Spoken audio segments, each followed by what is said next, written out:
જય માતાજી। 2 દિવસ પહેલા એક છોકરી સાથે હું શોપિંગ કરાવવા ગઈ હતી। એના લગ્નની શોપિંગ ચાલતી હતી ને એને મારા સાડીનું કલેક્શન બહુ ગમે। મને કે કૃષ્ણા દીદી તમે મારી સાથે આવો ને, તો એને હારે શોપિંગ કરાવતી હતી। એના લગ્નની ચણિયા ચોળીની મગજમારી હાલતી હતી। એના પપ્પાનું બજેટ હતું 20,000 સુધીનું ને છોકરીને કંઈક 27-28,000ની ચણિયા ચોળી ધ્યાનમાં આવી હતી।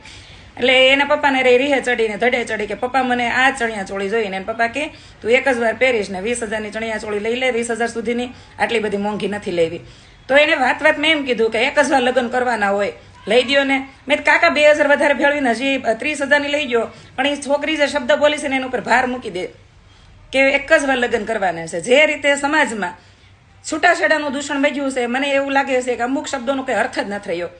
2-4 દિવસ પહેલા ઓલા લગ્ન નો છે અભિનેતા અભિનેત્રીને, તે ઓલા મીડિયા વાળાએ નીચે ટાઇટલ લખેલું હતું કે રીલ જોડી રિયલ જોડીમાં પરિણમી અને 7 જન્મના બંધનમાં બંધાઈ ગઈ।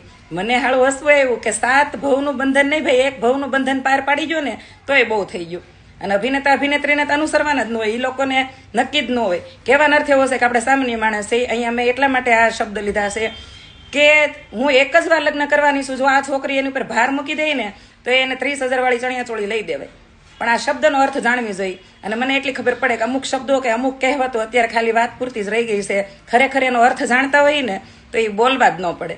સમજાય અને વંદન। જય માતાજી।